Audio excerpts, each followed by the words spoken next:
Bom, Jael, em primeiro lugar, obrigado por ter aceito aqui o convite para dar seu depoimento histórico para o CPDOC, né, do qual você fez parte tanto tempo e foi tão importante. A gente gostaria de começar, antes de falar do CPDOC, sobre a sua trajetória. Pedir que você falasse um pouco da tua família, as origens, né? Da Bielorrússia, tua família? Da origem lá? Só um pouquinho. Fica à vontade. E também da tua infância, os teus estudos, né? Onde é que foram, na juventude, antes de entrar na faculdade. Bem, meu pai, com os pais dele, vieram para o Brasil em 1927.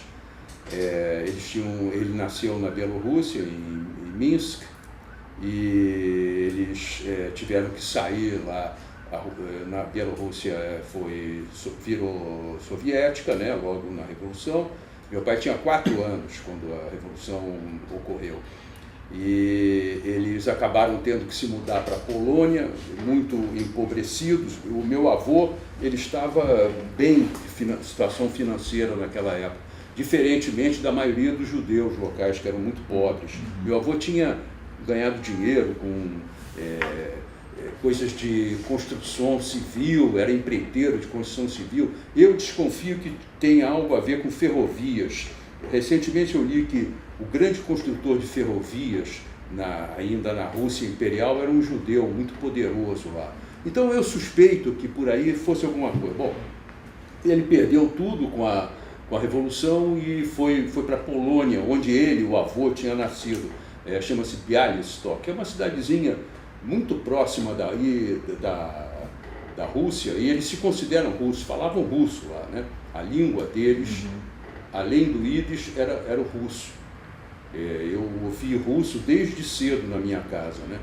Bom, eles vieram para o Brasil e se instalaram em São Paulo, e depois de muitas dificuldades, passaram maus momentos, acabaram se voltando para o comércio de roupas masculinas. Abriram uma loja de roupas pequena em São Paulo, mas o meu pai, assim, irrequieto e querendo ter autonomia, acabou vindo para o Rio de Janeiro, em 1939, quando ele tinha 26 anos. E junto com um outro personagem também, judeu, lá da mesma origem, abriram uma loja de roupas na Avenida Rio Branco. A gente hoje fica pensando assim, por que a audácia de um cara de 26 anos, imigrante, conseguiu abrir uma loja de roupas na Avenida Rio Branco, na época era a principal. Em suma, aí se desenvolveu aqui, a loja se chamava Adonis, né? E uma loja de roupa masculina? Masculina, E depois ela foi se desenvolvendo, chegou a ficar muito grande, né? Ele chegou a ter muitas filiais e depois teve uma fábrica de roupa também, que fabricava a roupa que ele vendia. É uma loja que todo mundo que precisava de um terno para um casamento conhecia. E então ele se instalou aqui, casou com a minha mãe, nós somos 3 filhos, eu sou o mais velho. Só uma dúvida, sua mãe era de onde, a família? Pois a família da minha mãe são judeus de outra origem, eles são da Bessarabia, que atualmente, pouca gente sabe, chama-se Moldova, ou Moldávia. Moldova, Moldávia ou Moldávia, é o menor país da Europa e mais pobre. Mas era Bessarabia, é um lugar muito, muito comum de ter judeus oriundos de lá, tem muitos judeus da Bessarabia. E os pais dela, ao contrário do meu pai, vieram muito cedo para o Brasil. O meu avô veio no final do século ainda, e um tipo de imigração que eu não sei os detalhes, e se instalou no interior de São Paulo, nas cidades de Franca e Batatais. Ele chegou aqui com 2 anos de idade, em 1896. Eu sei essas datas porque eu já andei rabiscando isso, contando essa história no papel. E a minha avó um pouco depois e tal, e se casaram e tiveram 5 filhos, e a minha mãe era a 4ª. Então meu pai casou com a minha mãe e tiveram 3 filhos, eu sou o mais velho e eu resolvi seguir. Nós estudamos aí primeiro em colégios judaicos, no primário, mas eu estudei no Liesing e no Max Nordau. Primeiro no Liesing, que o Max Nordau não existia ainda. Eu estudei no Liesing, é engraçado naquela época, que a gente morava no Flamengo. Grande parte dos judeus morava no Flamengo, no Catete, aquilo era Marquês de Abrantes, Senador Vergueiro, era um lugar bacana. Aí os judeus começaram a enriquecer um pouco e se mudar para Copacabana. E nós fomos para Copacabana também, quando eu tinha 6 anos. E aí, como o Liesing ficava um pouco longe de Copacabana, eles me botaram no Max Nordau, que tinha acabado de ser inaugurado, e naquela época, era na rua Farm de Amoedo, lá em Ipanema. Aí eu terminei o primário lá no Max Nordau. Quando terminei o primário, não houve mais essa opção de estudar em escola judaica. Eu fui para o Melo e Souza, que era um colégio interessante, assim, muito interessante pelo seguinte, porque ele era um colégio não religioso e era um colégio, de certa forma, progressista, assim, no sentido aberto. Os fundadores eram meio positivistas, uma coisa que nem existe mais, mas aí eles eram antirreligiosos, anticlericais. E tinha muito judeu lá por causa disso, porque escolas privadas, a maior parte delas eram católicas, né? Então, tinha aquelas desvantagens da época, só tinha homem, né? Era uma macholândia danada, né?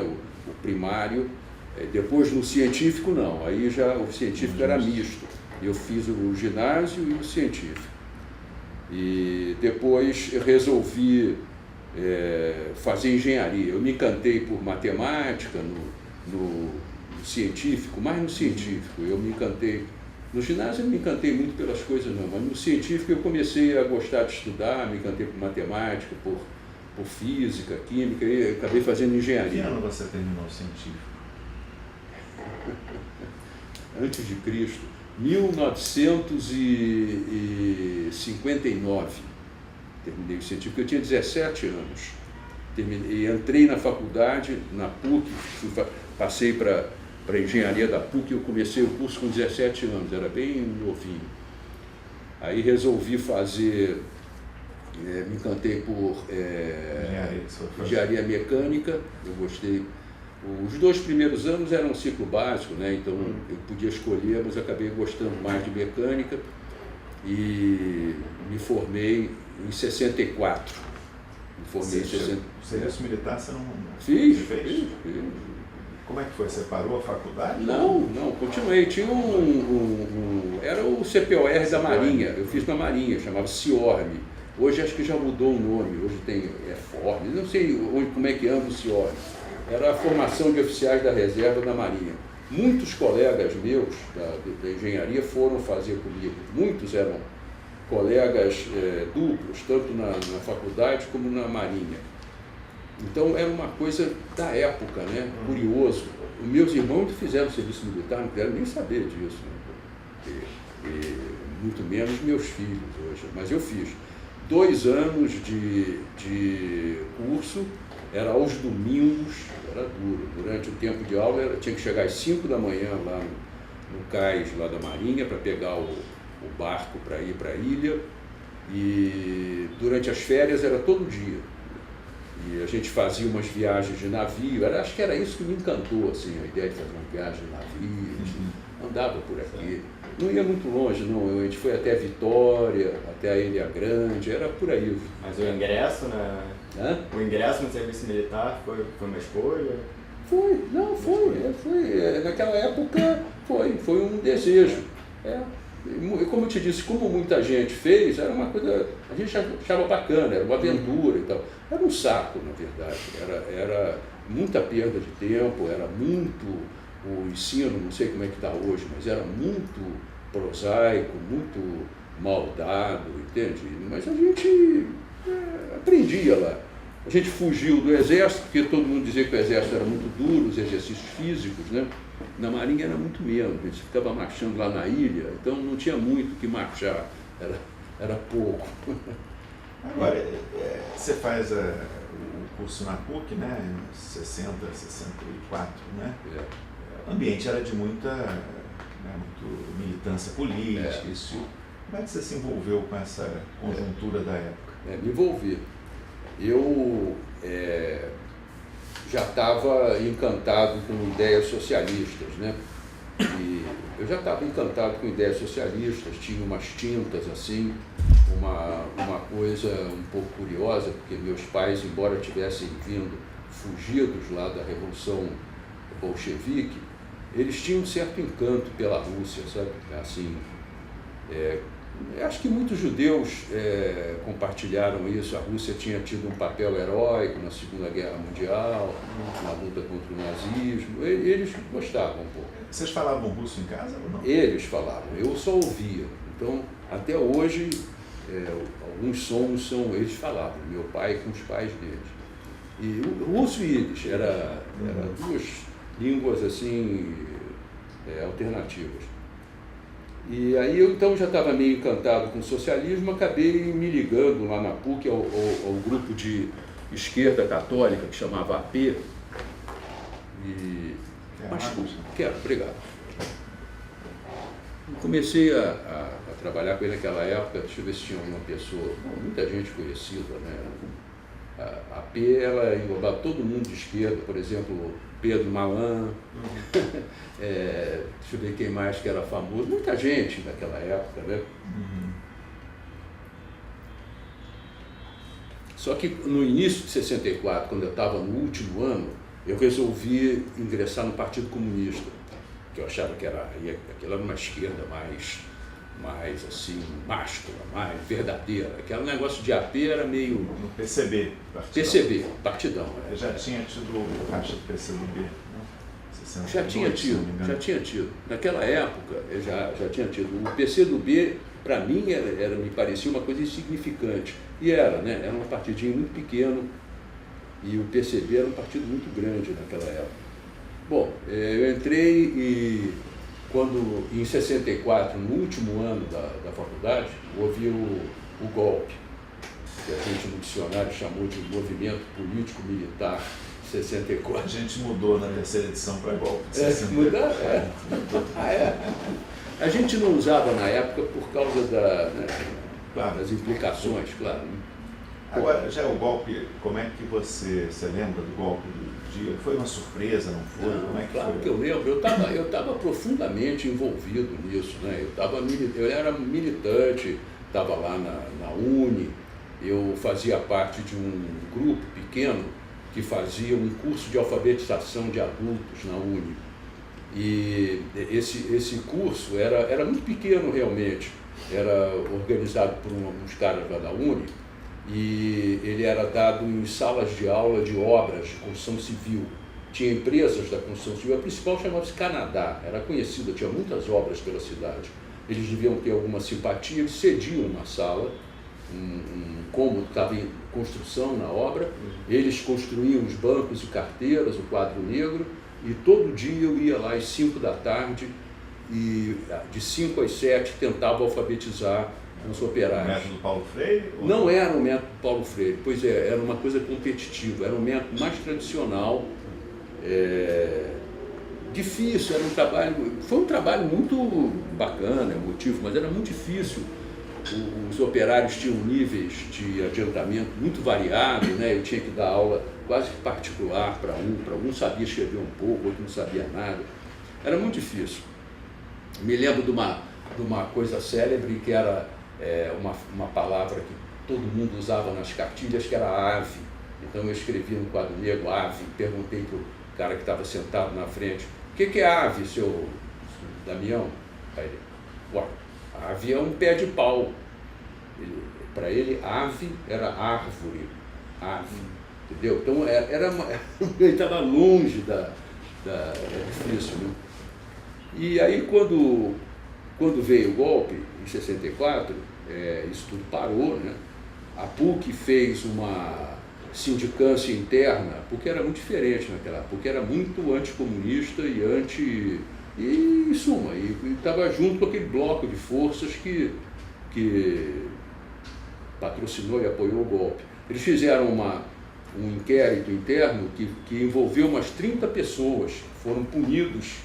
Um dos caras, que era o presidente do diretório de sociologia da PUC, chamava-se Vicente Play Trevas, ele foi expulso da PUC naquela época. E outras pessoas foram suspensas por 60 dias. Eu fui absolvido, graças a Deus. Acharam, não tinha nada contra mim, embora eu falasse muito publicamente a favor do governo, da UNE e tal. E também aconteceu uma coisa engraçada. Nessa época, nesse mesmo momento, eu tive a minha primeira prisão. Por um negócio azarado, eu entrei numa prisão, fui preso pela Marinha já, fiquei uma semana preso, porque meu nome estava num caderninho de telefones de uma pessoa e eu não tinha nada a ver com aquele evento. O evento era gravíssimo, era simplesmente um grupo de malucos tinha retirado Cabo Anselmo de dentro do asilo na Embaixada do México, um grupo de estudantes da PUC, da AP. E eu não tive nada com isso, só que meu nome estava no caderno de telefone de alguém deve ter levado um tranco lá e pergunta, quem é esse Israel? Esse deve ser do partido, alguma coisa assim. Bom, passei uma semana. Que você tinha feito serviço militar na Marinha também. Também. Quer dizer, mas estava Cabo Anselmo para a Marinha era a sopa no mel, claro. E vou te dizer, nessa época, eu estava lá no Serimar um dia, nessa semana que eu passei, e eu vi o Cabo Anselmo passar lá. Ele estava assim, bem tranquilão. Depois todo mundo ficou ciente de que ele era um cara infiltrado. Não sei se nessa época ele já tinha mudado de lado. Se ele já era antes do golpe ou se... Eu vi ele passando, ele era um cara forte, assim. Muita gente conheceu ele, o pessoal da AP conheceu ele muito. Bom, eu escapei dessa, fui solto depois de uma semana e não fui punido pelo inquérito da PUC, e aí... Só uma dúvida, se me permite. Você fez serviço militar antes, foi o quê? 61, 2? Terminou no início de 63. 63. Lá na Marinha tinha alguma coisa política já? Você participava, ouvia? Não, ouvia, mas não participava. Não, era tudo bem malocado, muito assim, mas o movimento dos marinheiros e sargentos, né, já estava assim, em ebulição, porque num dos navios que eu viajei, um destroyer contra-torpedeiro, um navio pequeno, né, um sargento, não sei porquê, me localizou, deve ter sido por alguma ideia minha, e me passou um papel, um panfleto lá, assim, porque eles estavam fazendo aquele movimento que depois resultou no levante de Brasília, né, para os sargentos poderem votar, mas esses caras eram vamos dizer, muito acompanhados pela Marinha, né, deviam ser, né, e eu guardei esse papel, e eu acho que quando eu fui preso depois da outra vez, eu tenho mania de guardar, mania de historiador, eu acho que pegaram esse papel, me perguntaram sobre isso, mas logo ficou claro que eu não tinha nada a ver com isso. Essa primeira prisão foi uma semana só, você saiu. Você estava trabalhando já? Eu era estagiário. Logo que no último ano da engenharia, eu fui estagiar numa fábrica americana chamada Worthington. E eu continuei, depois que eu me formei, eu continuei trabalhando lá, trabalhei 5 anos lá. E foi a minha experiência de engenharia se limitou a isso. Só uma dúvida, curiosidade também. Como é que você viveu o golpe? Era uma coisa esperada? Foi uma surpresa? Ou a falta de reação? Não? Como é que... Foi uma surpresa. Eu era muito garoto e muito ingênuo, mas estava todo mundo nessa ingenuidade. Todo mundo que eu digo, a esquerda, achava que o Jango ia resistir, tinha o famoso dispositivo militar, o general Assis Brasil, todo mundo achava, o almirante Aragão, todo mundo achava que isso ia ser o brigadeiro Teixeira, todo mundo achava que isso ia segurar. Então, quando o golpe, quando eclodiu, foi realmente muito Primeiro, a gente teve a notícia de que as tropas de Minas tinham se levantado, né? Estavam descendo, isso em 31 de março, né? Estavam descendo de Juiz de Fora para cá, e ficou aquele clima. Eu fui para a Uni, eu saí da Uni minutos antes dela pegar fogo, eu estava lá até o final, a gente estava ali olhando, quem vai chegar, quem não vai chegar, e chegou a turma de essas pessoas que foram tacar fogo na Uni, que acho que grande parte eram estudantes, né, anticomunistas, gente ligada ao Lacerda, né? A PUC, inclusive, 90% era assim, todo mundo estava louco para tacar fogo na Uni ali. Eu digo todo mundo, os estudantes, né? Eu estava lá e eu fiquei muito chocado, como todo mundo, acho que toda a esquerda ficou chocada. Aquilo foi, aquele dia assim, a gente não sabia mais o que fazer. Eu me lembro de sair dali, sair andando pela rua, assim, estava meio chovendo, e eu estava assim, poxa, o que a gente vai fazer? Não sei. Mas depois a vida foi entrando nos eixos, né? O governo do Castelo foi um governo bem brando, a gente não pode dizer que a gente sentia assim, essa minha primeira prisão foi super branda. Eu fiquei num alojamento de oficiais ali no Fuzileiros Navais, comia no café da manhã bife a cavalo, muito legal, com ovos fritos, assim. Mas aí, você, passou esse momento do golpe, você estava estagiando, ficou 5 anos trabalhando. Trabalhei 5 anos em engenharia e já fui naquele tempo, aí foi o tempo da minha militância. Esses 5 anos foi o tempo que eu tinha essa vida dupla. Eu era engenheiro da fábrica americana e era membro do Partido Comunista. Estava atuando aí naquelas tentativas desastradas e canhestras de organizar alguma coisa. O Partido Comunista já era um frangalho naquela época, né? E depois de 64 ele ficou muito, por causa disso, que ele foi muito surpreendido pelo golpe e começou a sair, as pessoas começaram a sair para a luta armada, né? As diversas dissidências. Mas o Partidão não optou pela luta armada. Não, pois é, então. Por isso mesmo, ele foi sendo esvaziado, as pessoas que iam passando para a luta armada. Teve o PCBR, saiu muita gente, depois o Marighella, saiu, todo mundo, a direção foi enfraquecendo. E a sua experiência de atividade partidária foi dentro do partido? Olha, eu vendo hoje, claro que é fácil falar assim de maneira, foi burocrática, era uma tentativa burocrática de reorganizar assim, uns salvados de incêndio. Você não chegou a se encantar ou pensar em sair do Partidão para uma linha? Não, naquela época de jeito nenhum. Não, eu estava totalmente engolfado por aquilo, a minha cabeça estava totalmente...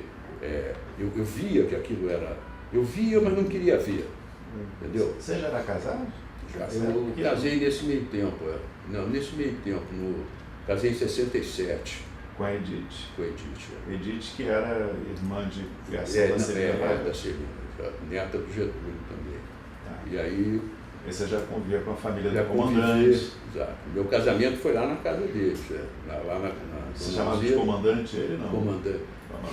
Não, a gente chamava, todo mundo chama de comandante, mas a gente falava muito senador também. E depois ele, não lembro se ele já era senador naquela. Comandante era o nome tradicional dele. Mas ele sabia da tua militância? Sabia. Protegia ou não? Ou hostilizava? Ele era uma pessoa muito delicada, sabe? Não hostilizava de jeito nenhum, mas também não protegia. Ele não tinha nada, né? Uma simpatia. Tem um episódio também curioso. Em 60 e pouco, 68, ele foi numa delegação do Senado para a União Soviética. Iam de vez em quando. Antes, portanto, do ato 5. Depois acho que ninguém iria. E foi lá, foram vários deputados. Naquela época, acho que, deixa eu ver, só existia o MDB e já tinham sido extintos os partidos, o MDB e a Arena, né?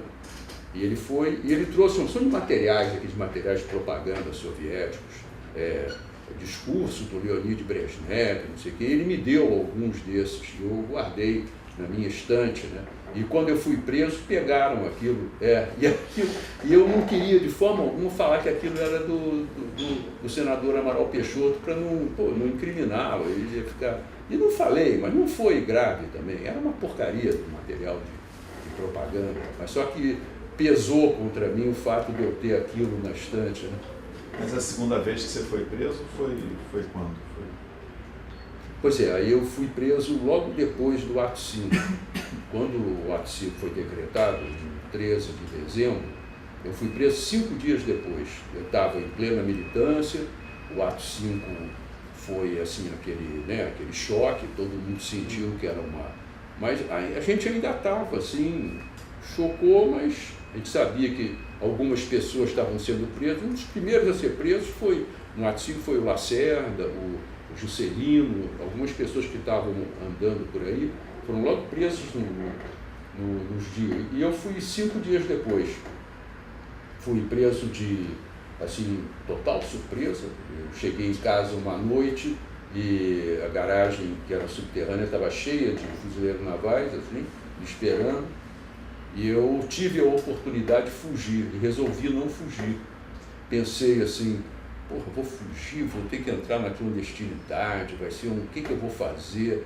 E depois eu pensava na primeira prisão, que foi tão leve, demorou só uma semana, pensei que fosse a mesma coisa. Aí resolvi me entregar, me levaram, só que aí eu fiquei 10 meses preso. Nossa, 10 meses. No seu círculo de convivência já tinha algumas pessoas que também tinham sido presas? No mesmo dia, várias pessoas. Não, esse dia foi, porque foi uma onda, né? Uhum. Eu cheguei na prisão, lá no Fuzileiros, e ia chegando gente, um atrás do outro, várias pessoas conhecidas. E a primeira é diferente. Essa segunda, o clima foi diferente. Totalmente diferente. Primeiro que a gente foi colocado numa cela coletiva, cela mesmo. O presídio da Marinha é uma coisa horrorosa, nem sei se funciona ainda. É uma coisa medieval, medieval não, é do século XVII, sei lá, uma coisa assim, paredes grossas, bem baixo astral. E aí foi chegando, em 2, 3, 4, 5 dias tinha mais de 20 pessoas na cela, que pessoas conhecidas, tipo assim, advogados, Evaristo de Moraes, Marcelo Cerqueira, o Saboia, que depois foi secretário de Hélio Saboia, e várias pessoas entraram ali. E muitos saíram logo, alguns ficaram algum tempo, outros saíram e eu fui ficando. Por sorte, não fui torturado. A cronologia da tortura no Brasil, o Celso sabe disso bem, ela só começou a ser sistemática em maio de 69, quando ela se instalou ali na Ilha das Flores. Foi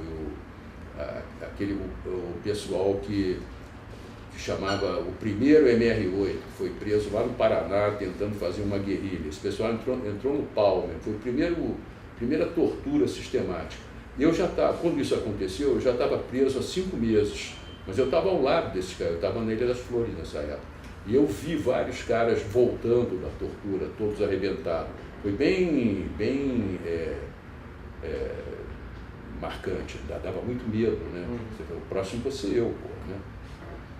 Mas a acusação contra você, eu queria Partido informação, Comunista. o que é? Só da partidão. Eles me perguntavam, me interrogavam, tive vários interrogatórios, eu sempre neguei tudo, eu sabia que eu não podia confirmar nada, mas ficou claro pelos interrogatórios que eles tinham informações de gente infiltrada, entendeu? É óbvio, eles tinham, o partido atuava de maneira, como eu falei, canhestra, né?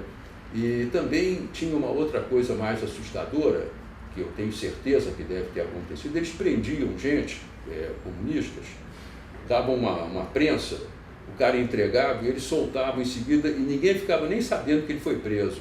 Então ele já tinha entregue a coisa, por medo, porque nem todo mundo é herói, né? Muito pelo contrário.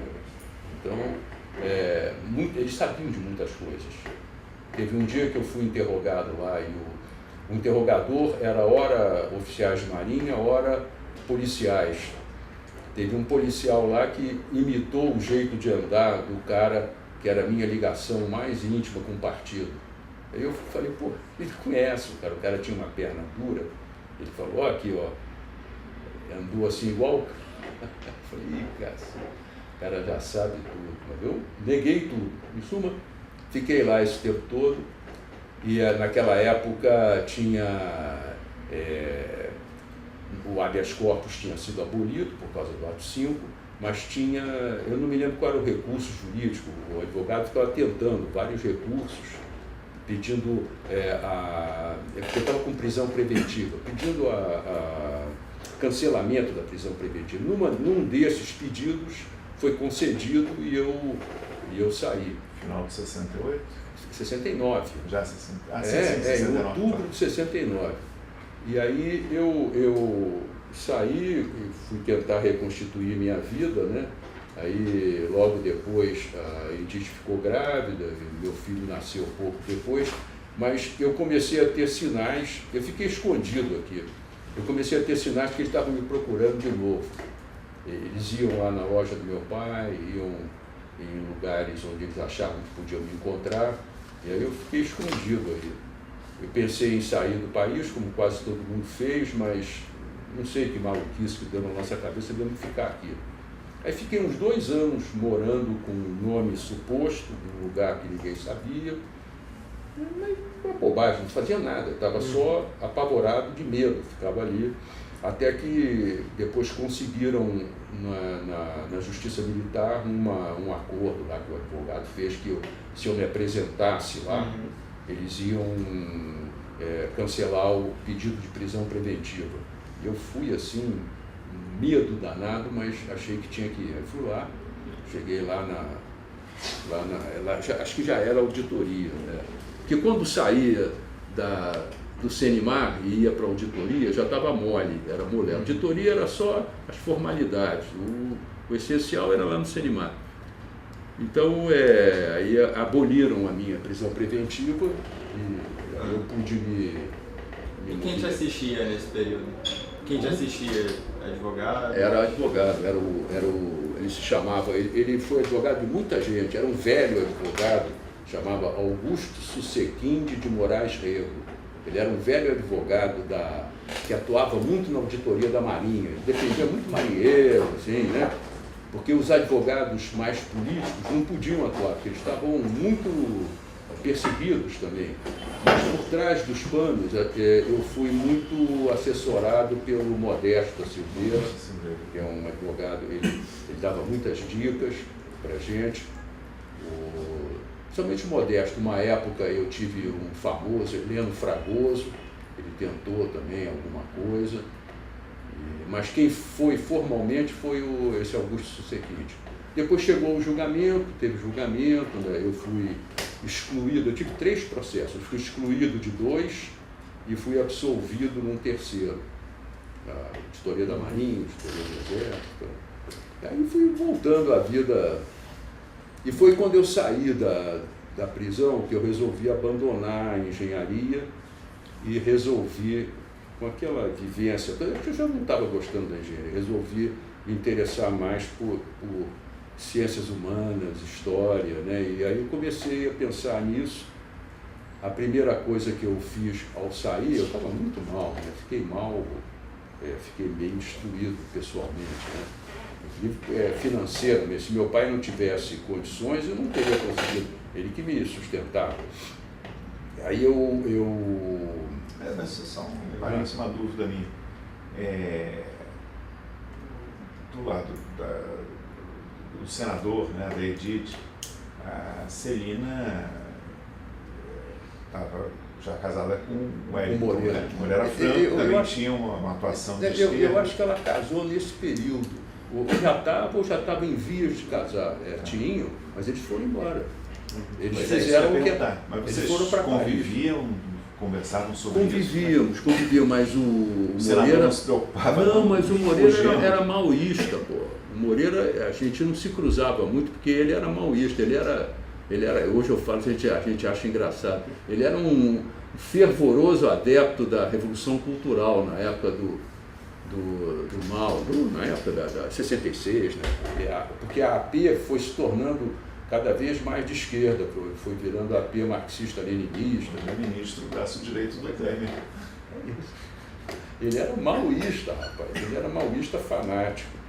Você não pensou em sair do Brasil nessa época? Pensei, eu estava falando, pensei sim, nós pensamos, mas...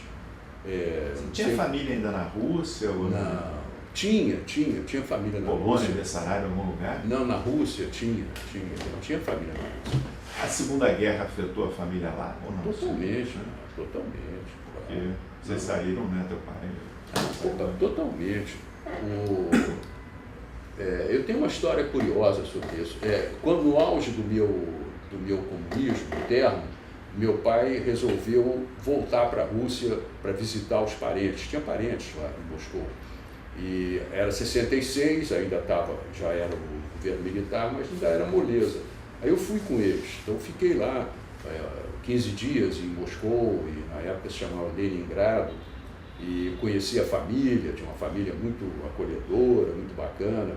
E eu vi lá, conheci a Rússia, a União Soviética daquela época dura, do Brezhnev. Estive em Berlim Oriental também, naquela época. Qual foi a sua impressão do socialismo real, como se chamava na época?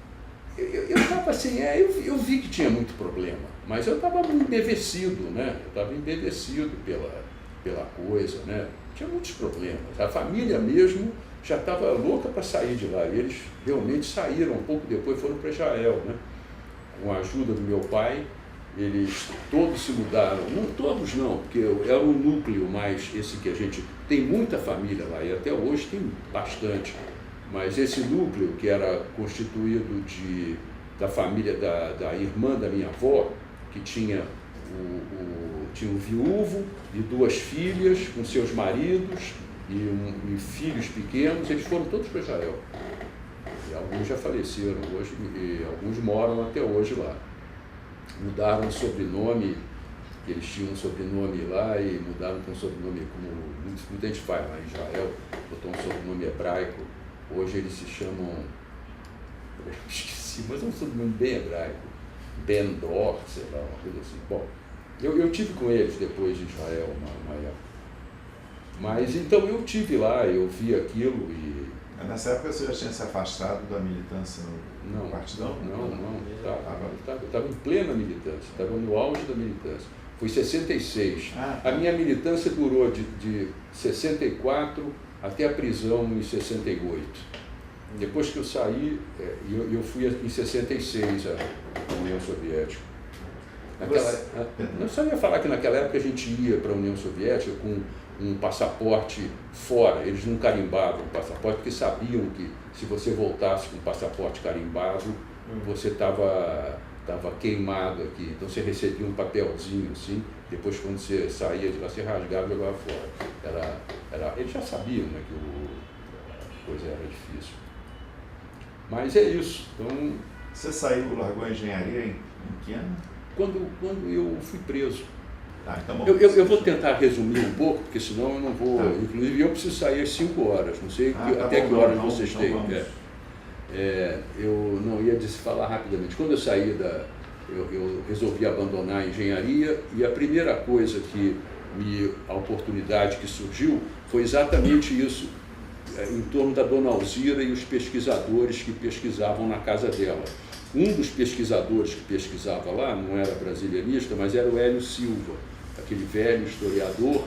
Ele vivia lá sentado, debruçado naquela papelada, e estava escrevendo aqueles livros, aquela série de livros dele. Estava na Cândido Mendes, né? Não tinha E depois foi antes da Cândido Mendes. O Hélio Silva, ele era um personagem engraçado, ele era um médico e tinha sido jornalista, ele não tinha nada como historiador, mas ele começou a fazer aquilo. Ele foi um pioneiro em publicar documentos pessoais, porque naquela época, como vocês devem lembrar, a história era muito relações de produção, forças produtivas, eram grandes contextos, não tinha história assim verdadeira. E ele começou a publicar aqueles livros. E aí, em contato com ele, através da Dona Alzira, eu fui trabalhar com ele como assistente dele. Era uma coisa muito precária. Ele nem, coitado, ele nem tinha como pagar direito, mas eu trabalhava na casa dele durante bastante tempo organizando lá os livros dele, fiz muita coisa. Depois, em determinado momento, ele viu que não podia mais, ele me apresentou ao Antônio Weiss, que era o filólogo, enciclopedista, estava fazendo uma segunda enciclopédia. Depois da Delta, ele fez uma outra. E eu fui trabalhar com ele. Mirador.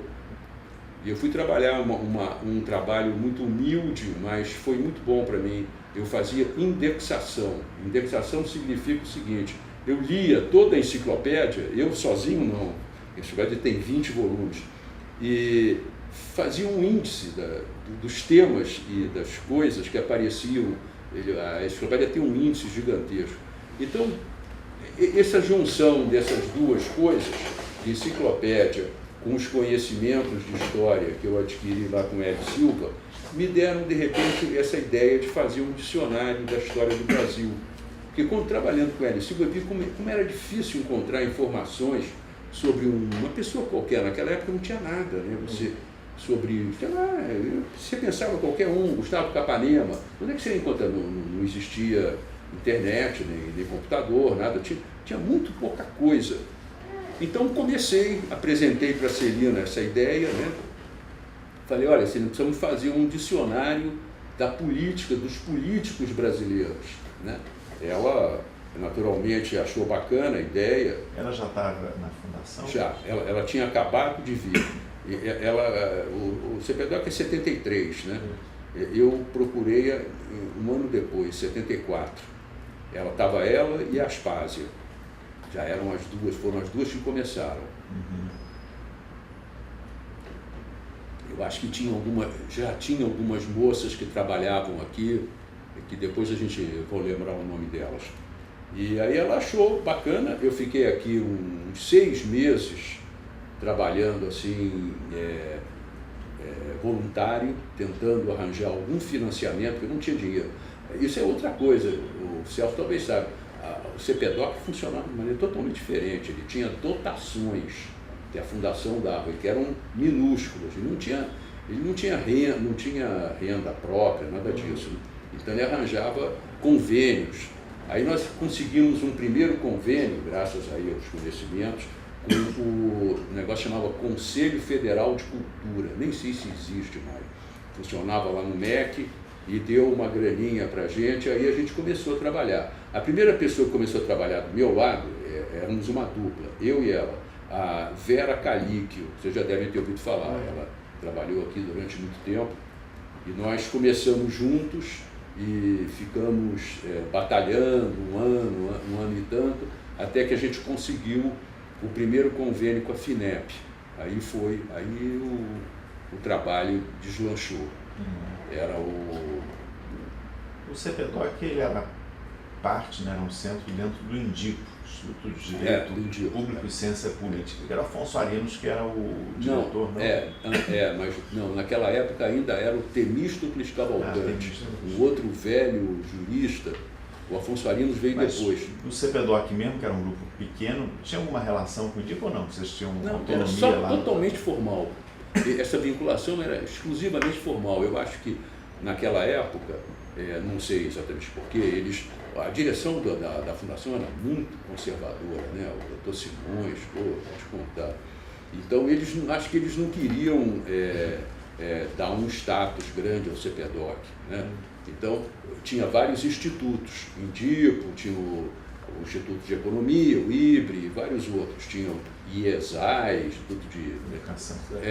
E aí eles vincularam o CPDOC ao INDIPO, mas nós mal conversávamos. O doutor Temístocles era muito simpático e o doutor Afonso Arinos mais ainda, um gentleman, um aristocrata, mas não interferiam em nada na gente, né? Mas a sua inserção foi para formalizar o projeto já de algo como dicionário? Ou você já de atuou algo. Em outras... Não, desde o início eu vim só para isso. Eu falei com a Celina, eu estou com a ideia de fazer um dicionário dos políticos brasileiros. Você topa? Eu trouxe um primeiro projeto, assim, explicando o que era. Eu já estava em casa pesquisando, começando a pesquisar, sozinho. Aí ela achou interessante. A Alzira veio quando tinha o financiamento depois. da FINEP. A Alzira, se não me engano, chegou em em 66 ou 67, uns 2 anos depois. 75. Desculpe, 75. 75, ela chegou em 75, pode ser, 75, no ano seguinte, ou 76, não me lembro. E ela ficou responsável pela parte temática e você... isso. E eu pela parte biográfica. Você era o coordenador geral do projeto. Eu era o coordenador geral, a Alzira pegou a parte temática, ela ajudou muito, né? Porque a Alzira ela é uma pessoa... Bom, vocês conhecem ela melhor que eu, ela é muito prática e ela superou algumas indecisões minhas, porque eu sou um pouco obsessivo, tem que ser, né, para poder fazer essas coisas, e se não fosse um pouco da correção da Alzira, talvez isso tivesse demorado muito mais tempo para ficar pronto. Teve um momento... Você tinha conhecido a Alzira no Partidão, não? Não conheci, não. A Alzira é um pouquinho mais antiga do que eu, né? Eu não conhecia, nunca tinha ouvido falar dela. A Alzira estava em Paris, né, nesse período. Sim. Ela tinha feito o doutorado dela, o mestrado, ela tinha feito a pós-graduação. Sobre o ISEL. Doutorado, exatamente. E ela veio de lá sobre o ISEL, exatamente. E aí nos juntamos e ela começou a cuidar da parte temática e eu da parte biográfica. Teve um momento que foi muito decisiva a atuação dela, aí a gente começou a engordar a equipe começou a crescer, né? Porque a verba da FINEP era suficiente. Eu não me lembro agora de cabeça, mas nós tínhamos 2 salas, 3, abarrotadas de gente naquela época, não era essa moleza que é hoje, não. Trabalhava assim, na minha sala trabalhavam umas 8 ou 9 pessoas, na sala da Alzira por aí também, tinha uma sala só de datilógrafos, porque não tinha computador, né? Era tudo feito à mão. Mas teve um momento importante, a gente pegou os grandes verbetes e entregou cada um para um pesquisador. E esses pesquisadores começaram a se encantar com aquilo, e alguns eu acho que, hoje eu vou dizer assim, se perderam um pouco, eles aumentaram demais o verbete, além do que devia. Paulo Brandi fez o verbete, que virou um livro, né? Eu não sei como é hoje encarado esse verbete do Getúlio dentro do dicionário. Ele tem, sei lá, umas 50 páginas. Ele não é muito prático, né? Mas foi lançado como livro mesmo. Foi. A gente foi uma batalha. Teve uma expedição lá no interior do Rio Grande do Sul para ver o negócio do nascimento. Teve uma história assim. Eles foram para ver o livro lá rasurado, lá, que tinha coisa de mentir a data, né? Eu acho que isso é folclore, hein? Acho que eu já ouvi essa história.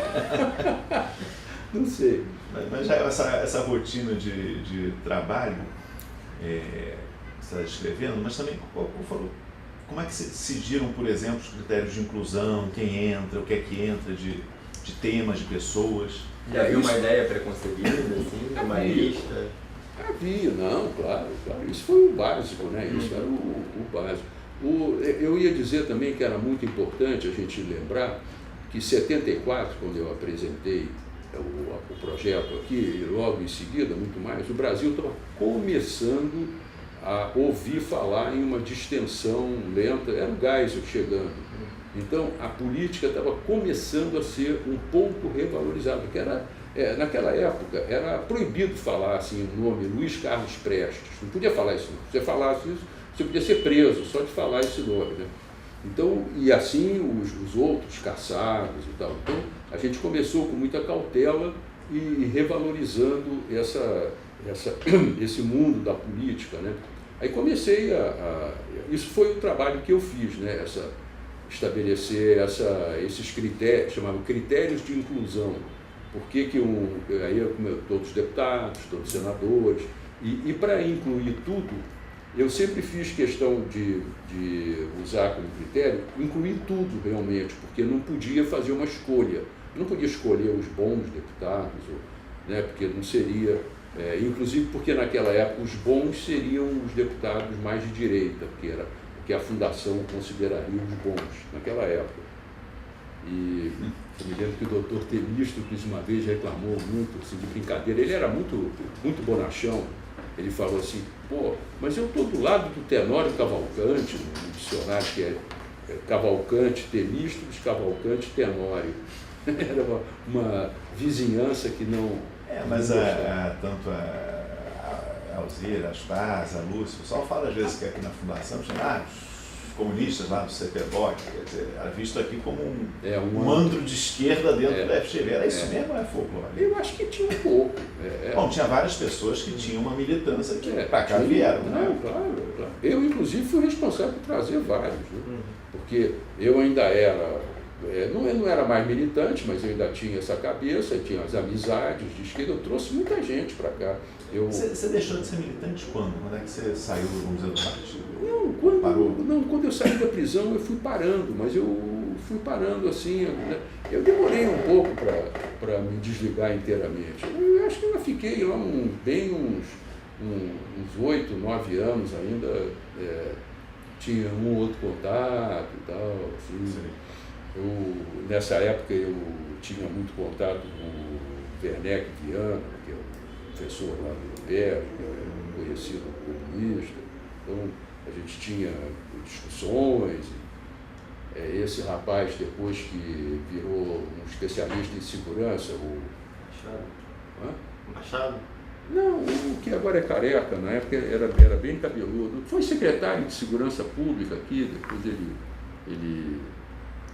ele é cientista político também. Machado, Luiz Antônio Machado? Não, é o outro, aquele, você sabe, né? Ele foi secretário nacional de segurança. Sim. Bom. Daqui a pouco a gente lembra. Ele é um cara importante até hoje, toda hora ele é convocado para falar e tal. Mas então, eu não tinha mais militância, mas as pessoas me viam muito como, porque todo mundo sabia que eu tinha sido preso, né? Me viam muito assim, de lado. O Dr. Simões era muito, assim, distante, assim, embora ele tivesse toda essa relação muito ligada à família Vargas, né? Luiz Eduardo Soares? Luiz Eduardo Soares, claro. Luiz Eduardo Soares, claro. Ele tinha um grupo. Ele foi ligado ao Garotinho, depois saiu, depois foi secretário nacional de Justiça, né?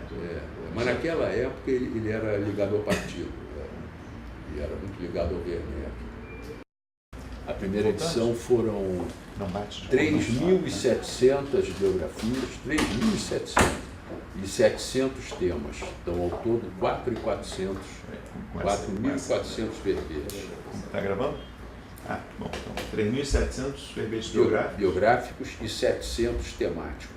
Agora já inclusive os de imprensa. Eu queria só um dicionário, grande parte biográfico, de história recente, contemporânea. O que eu queria perguntar é, no mundo acadêmico da época, história, ciências sociais, o dicionário era visto como uma coisa menor em relação aos grandes livros de interpretação, biografia como um gênero menor, e história contemporânea como uma coisa. Muitos diziam que história tinha que ter 70, 80 anos de distância. Eu não sei se eu estou exagerando, mas você mencionou pessoas do meio acadêmico, às vezes estava dentro de uma instituição também acadêmica, e pessoas, as pais, essas pessoas que começaram a vir também tinham uma carreira, uma atuação acadêmica. Como é que era visto o CPDOC, esse trabalho, e o dicionário em particular nessa época? É mais um dicionário de elite, que acabou sendo, né, grande parte. Como é que era na época o dicionário nesse contexto acadêmico, vamos dizer assim, da época?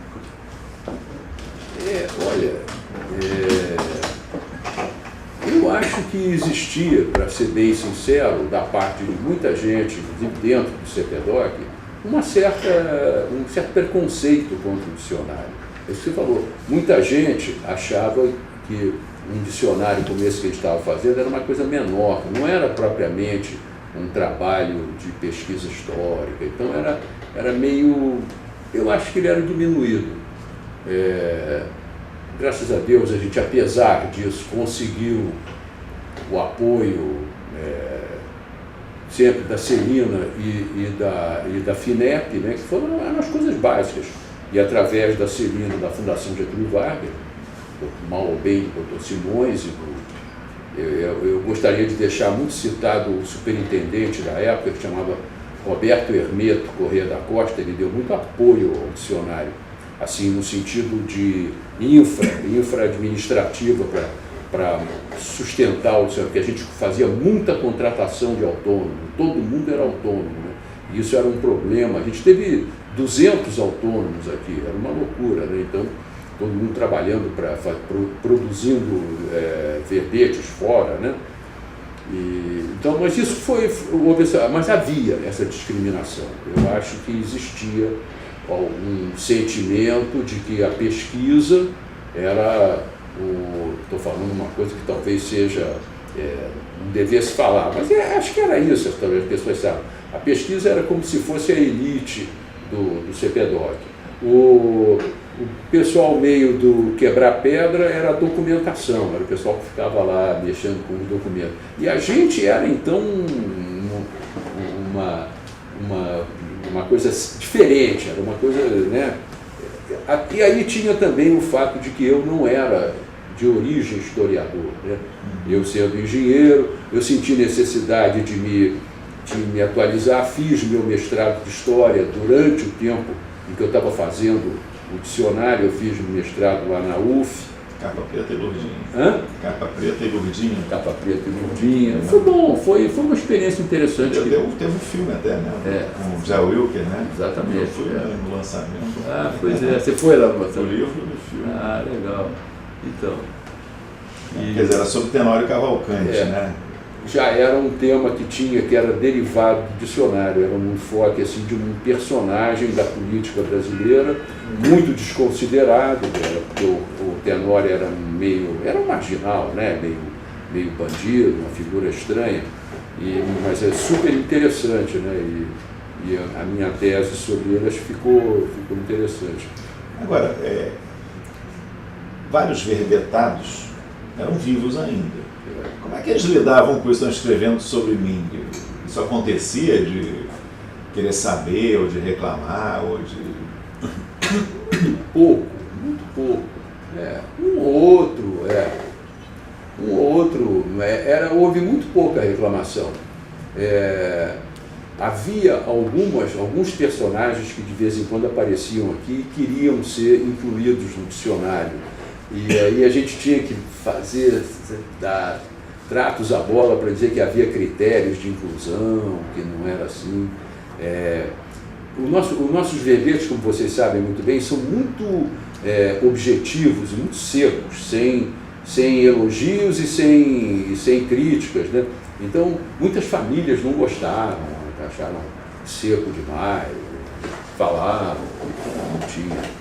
Em suma, eu acho que com o tempo é que foi sendo valorizado, né, a obra como conjunto, né, como que até hoje, né, você vira e mexe, se cruza com pessoas que falam, o dicionário.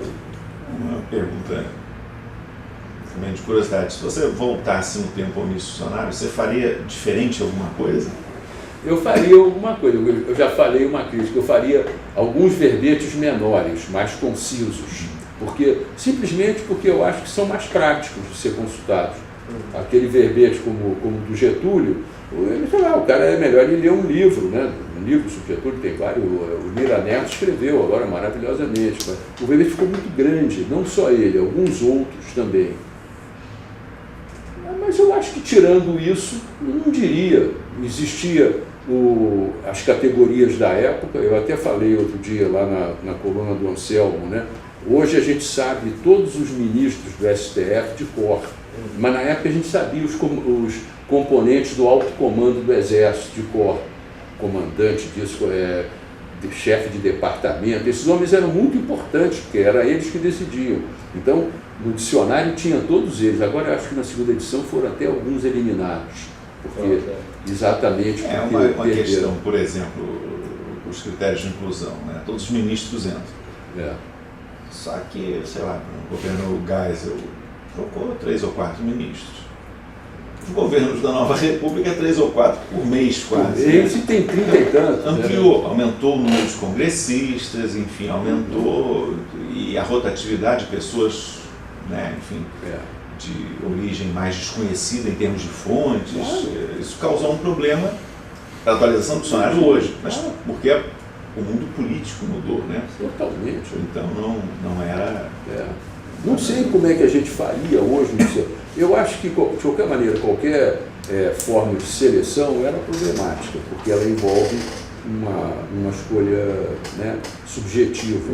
Porque você não vai botar o Tiririca, ou você vai botar o outro. É difícil, né? Deputado. Entraria no critério. Outra diferença é isso, é que não tinha deputado conhecido por apelido, né? Isso é outra coisa. Hoje em dia os deputados são conhecidos por apelido. Não tinha nem, na primeira edição não tinha nem o Lula, porque ele não tinha surgido ainda como cargo que fosse critério de inclusão. Isso era a líder sindical. Então, isso mudou muito.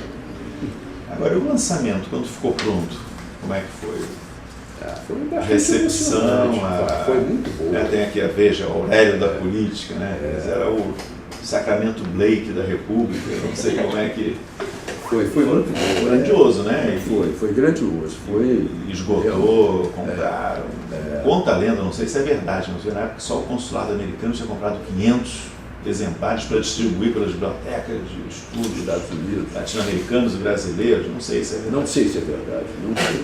Mas foi muito utilizado, né? Nas redações, às vezes copiando sem crédito, né? Totalmente. Toda a redação tinha, né? Isso era departamento de pesquisa dos jornais. Você via sistematicamente necrológio, morreu um deputado, sei lá, ver o necrológio, cara, era o nosso verbete ali, transcrito com pequenas alterações. Muito. Eu fiquei muito emocionado, porque algumas vezes no exterior, visitando bibliotecas no exterior, eu encontrava ali um dicionário, naquela época era muito bacana, né? Eu sempre gostava de ver. Me lembro, lá no Centro Pompidou, em Paris, tem uma ala só de América Latina, eu fui lá e pegava o dicionário. Está voltando a lista dos livros mais importantes, as obras mais importantes. Chegou a estar, né? Foi, exatamente. Ele foi realmente... Porque tem poucas obras dessa natureza, né? No mundo, né? No Brasil ficou a única, né? Quer dizer, hoje você tem Wikipédia, mas é outro tipo de construção. Mas não teve um outro dicionário histórico-biográfico desse porte. Você tem coisas setorizadas, né? De mulheres, de cientistas. Pequenas, né? E são pequenas, de alcance muito menor. A verdade é que foi uma obra de muito vulto, né? Eu não tenho ideia na cabeça, mas ela teve um custo alto de investimento, a FINEP bancou. Nós tivemos alguns outros patrocínios também, menores no final e tal. Me lembro que o Ministério da Agricultura entrou com dinheiro também, e depois na própria edição da obra também, a FINEP patrocinou a edição também, foi... E, aliás, a outra coisa que eu faço assim, hoje vejo como edição, é que a primeira edição ficou muito feia, né, do ponto de vista gráfico, né? Mas era o que era possível na época. Era assim, né? Padrão. Não, ela ficou um pouco pior do que poderia ter ficado. A segunda edição ficou muito melhor, né? Aquela verde e amarelo. No mundo editorial, acho que quando a Companhia das Letras começou a fazer os livros belíssimos, mudou totalmente, padrão, né? Exatamente. Só voltando à concepção do projeto, assim, o dia a dia de pesquisa, consulta fontes, como é que se deu esse trabalho, assim? Só para você contar um pouquinho, se puder. Eu falei se eu ia falar um pouco que no final houve, não sei se eu vou falar sobre isso, que é uma coisa um pouco delicada, mas já passou há tanto tempo. Foi o seguinte, o CPDOC era uma instituição, como ainda é, acadêmica, e tinha níveis salariais por nível de graduação, pós-graduação, não sei o quê, e nós tivemos que seguir isso no dicionário. A maior parte das pessoas que trabalham, os pesquisadores, eram graduados em História. Tinha alguns que eram pós-graduados, estavam em pós-graduação, outros já eram pós-graduados, e eles ganhavam um diferencial salarial. Quando o dicionário terminou, a gente teve que dissolver, que todo mundo ficou muito pé da vida. A pessoa nunca quer perder o emprego, em suma, né? Mas o dicionário tinha que acabar um dia. E aí, quando houve a demissão dele, um grupo entrou na Justiça do Trabalho contra a Fundação Getúlio Vargas, querendo equiparação salarial, argumentando que eles que eles faziam o mesmo trabalho e ganhavam salários diferentes. E eu, por asneira, fiquei meio aborrecido com isso. Eu assumi de representar a fundação nessa causa, né? Poxa, teve um sujeito lá que quis me dar um soco na cara lá na Justiça do Trabalho. Era o marido de uma funcionária, de uma pesquisadora. Mas isso tudo passou, não sei se esse foi a coisa que isso criou um certo problema, um ruído aí na época. Junta também que estávamos numa época muito abertura política, muita radicalização, como é que chama a coisa sindical aqui da Fundação? A Associação de Funcionários, também tinha muita ação e falava... Associação de Servidores. Associação de Servidores. Embora não seja público, o nome é Associação de Servidores. Teve um pesquisador que eu tive que demitir, porque ele era da direção da Associação de Servidores, ele criou... São esses embates que tem. Mas você perguntou... Sobre a rotina de trabalho, relação com os pesquisadores, o dia a dia, se tinha um padrão estabelecido, uma rotina integrada? Tinha. Era o seguinte, basicamente, eu tinha levantado uma bibliografia bastante grande e na época não se dispunha de nada do ponto de vista de informática. Então eu distribuía os verbetes pelos pesquisadores, eu definia o tamanho do verbete. Olha, vamos fazer o Oswaldo Aranha com 20 páginas, vamos fazer o Capanema com 10, eu fazia uma proporção assim e dava para a pessoa uma bibliografia básica. Essa pessoa tinha que sair, procurar esses livros, e a gente não tinha nem xerox. O xerox aqui da Fundação não era disponível para nós. Eu não sei, também ele era muito limitado. Então os pobres coitados dos pesquisadores copiavam à mão os trechos do livro que interessavam, era manuscrito. Algumas pessoas que gostavam de datilografar, o Mauro Marinho, ele datilografava, ele tinha uma máquina dele, mas a maioria era à mão. Então ficava montes de manuscritos à mão, escrito assim, livro tal, página tal, o texto que ele copiou, livro tal, e a gente ia colocando isso em umas pastas, pastas grandes, aquelas pastas antigas de papelão, 2 furos, e então tinha um bolo, assim, você ia pegar, o que tem aí sobre Oswaldo Aranha? Tinha aquele bolo. E a gente ficou muitos anos só fazendo isso, só recolhendo material, até, se eu não me engano, até 80, porque nós ficamos de 75 até 85 anos só recolhendo material. Os pesquisadores só faziam isso. Agora, em termos de fonte, eu pergunto se usavam também entrevistas feitas pelo Programa de História Oral no CPDOC ou arquivos do CPDOC, que davam em organização. Os arquivos muito já tinham pouco. Composto de entrevistas sendo feitas, muitas, né? As entrevistas chegaram a ser usadas alguma. Os arquivos, muito pouco, porque era muito difícil você compor, pensar em fazer 3.000 biografias com base em fontes primárias de arquivos. Você já imaginou? É um quebra-cabeça, né? Eventualmente, um artigo ou outro, uma peça do arquivo, um documento ou outro, poderia ser usado, mas não era. O usual, a gente usava fonte secundária. E muito jornal. Quer dizer, dentro do CPDOC, vamos dizer, a interação com a pesquisa, com a documentação, com a história oral não era muito intensa. Era mais só o dicionário mesmo. Praticamente zero. Não tinha nada. A gente usava muito jornal. Eu tinha uma coleção pessoal da revista Veja, encadernada, que ficava ali, o pessoal, um armário cheio assim, o pessoal usava muito a Veja. E jornais de todo tipo, e iam muito para a Biblioteca Nacional pesquisar. Depois começamos a ir para os arquivos específicos, por exemplo, militares. A gente foi para Marinha, Exército e Aeronáutica pesquisar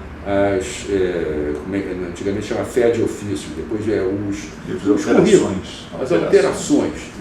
A gente tinha, de cada um pegava lá e a gente via tudo, promoção, segundo tenente, tudo. O pesquisador ia lá, anotava tudo para poder saber. Até no início sofremos umas certas provocações, ainda lá no Ministério do Exército. As meninas que iam pesquisar, os soldadinhos lá ficavam sacaneando elas, perguntando se elas queriam comprar jornais comunistas. Né? O cara chegava com um jornal comunista, assim, elas ficavam apavoradas. Você vê que tempo que a gente vivia, hein? Alguém deve ter mandado lá, sabia que eles estavam lá pesquisando, alguém lá da repressão, lá do Serviço de Informações, mandou. Mas isso foi um episódio, passou. A gente pesquisou muito bem lá. Depois eu me dei muito bem lá com o Arquivo do Exército, que é muito... Mas teve alguma forma de controle aqui na Fundação e tal? Quer ver o que é que estão fazendo, mostrar verbetes ou não? Não. Acho que não. Assim, explicitamente não.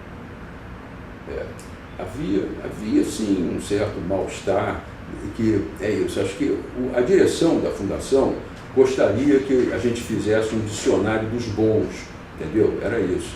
Dos políticos que, vamos dizer, coincidiam com as escolhas da Fundação, que eram os políticos, na época, conservadores, o UDN e tal, eles gostariam, mas nunca chegaram a falar isso, né? A gente sentia que torciam o nariz. Essa piada que eu contei do Dr. Temístocles, né? Ao lado do Tenório Cavalcante. Temístocles era um grande jurista, um cara da UDN, famoso e tal, e o Tenório era um bandido lá, né? Embora fosse da UDN também, mas era... Agora, vocês tinham algum grau de não falar autocensura, mas de controle, por exemplo, vamos falar golpe de 64, sim, movimento de 64, né? Era um cuidado isso? Era um cuidado. Era. E eu enfrentava a oposição do pessoal de esquerda que queria falar de golpe. Não, depois de muitas divergências, eu escolhi, era Movimento Político Militar de 64. Uma das coisas que eu fazia era criar o que a gente chamava de carimbos.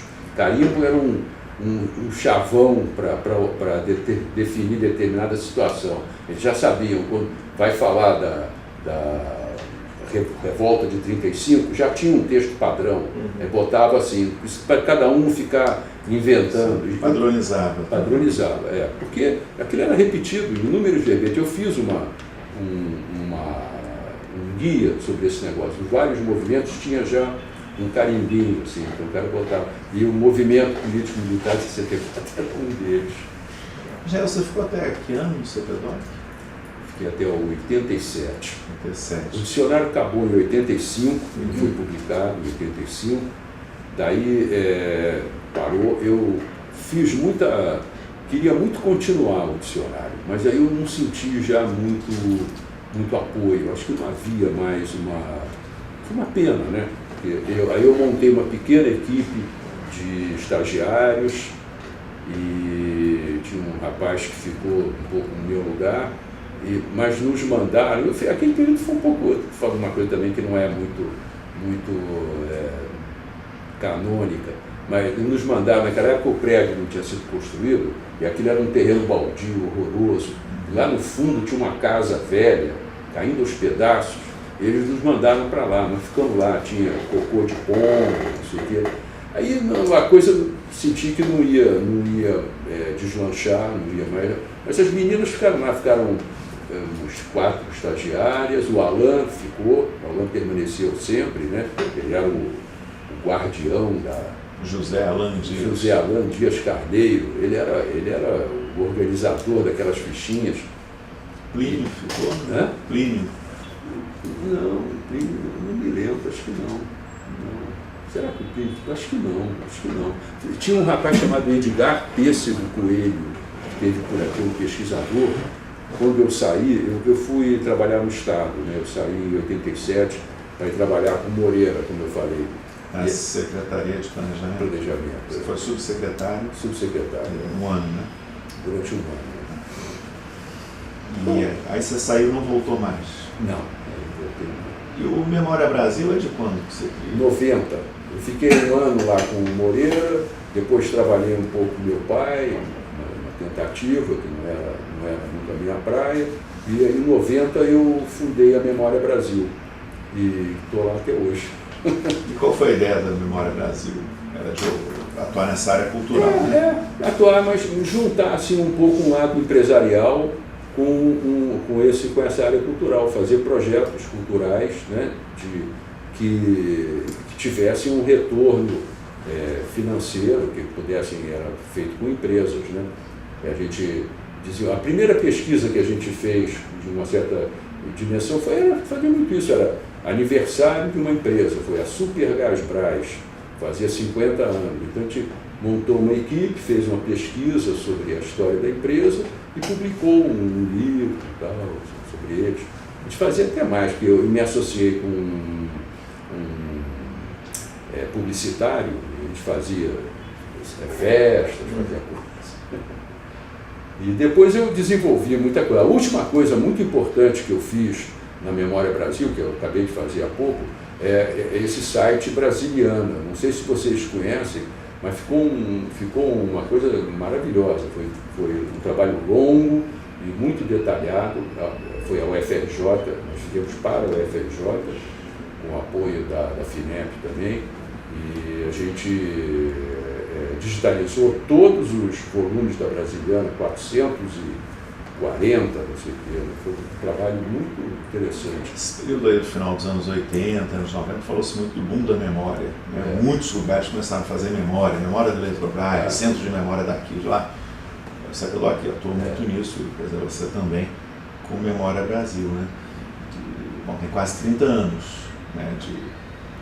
Você olhando esse período de tempo, de atuação na área cultural, de memória, enfim, mudou ou não? É basicamente a mesma coisa? O que era atuar nessa área, né? Porque a área hoje, não sei se é uma pergunta que faz sentido. Interessante que faz. Eu acho que quando eu comecei com Memória Brasil, tudo era muito novidade, era tudo muito sensacional, e hoje virou um pouco trivial. Só para lembrar uma coisa que tem muito a ver com o CEPEDOC, porque a primeira grande exposição que a gente fez foi aquele Saudades do Brasil. Que foi um sucesso estrondoso. No MAN, né? Começou em São Paulo, no MASP, a inauguração foi em São Paulo, no MASP, depois veio para o MAN e percorreu várias cidades do Brasil, Brasília, foi 91, 92? Foi 92. Época era de Collor, quer dizer, estava muito baixa a estima nacional, né? E aquela exposição caiu como esperança, vamos dizer. Exatamente. E o Saudades do Brasil, o nome, né? Juscelino, a Constituição de Brasília, aquilo foi muito. E nós fizemos juntos com o CEPEDOC. O CEPEDOC fez a pesquisa, né, fez os textos e selecionou as imagens, nós montamos a exposição, o catálogo lá com o Vitor Bordon. Objetos, né? Tinha objetos. Foi um negócio que a gente chamava inventou a palavra, não esqueci agora qual era a palavra, era arqueologia histórica, uma coisa assim, de pegar objetos de época, né? Foi a exposição de mais impacto que o CEPEDOC já fez. Ela foi realmente sensacional, né? Tinha as aberturas eram com presenças de pessoas. Em São Paulo foi o governador de São Paulo, entendeu? Que era patrocinado pelo Banespa. Quem patrocinou a exposição foi na época o Banco do Estado de São Paulo. Aqui no Rio veio o presidente do Museu de Arte Moderna e várias outras pessoas. Né? Você acha que ficou mais trivial em que sentido? De que tem mais coisa ou que o assunto deixou de ser tão novidade? Memória, preservação? Eu acho que tem mais coisa, né? Ficou muito comum, né? Muitas empresas fizeram, né? Depois dos seus livros de 50 anos, de 100 anos, eu acho que ficou mais trivial. E a indústria editorial, como você falou, melhorou maravilhosamente bem. Você tem dezenas de livros muito bonitos, com ilustrações e combinação de texto, com programação visual. Na época era novidade aquilo, né? Então acho que ficou mais trivial agora. Eu acho que cabe descobrir temas novos, né, para abordagens novas, né? É isso aí.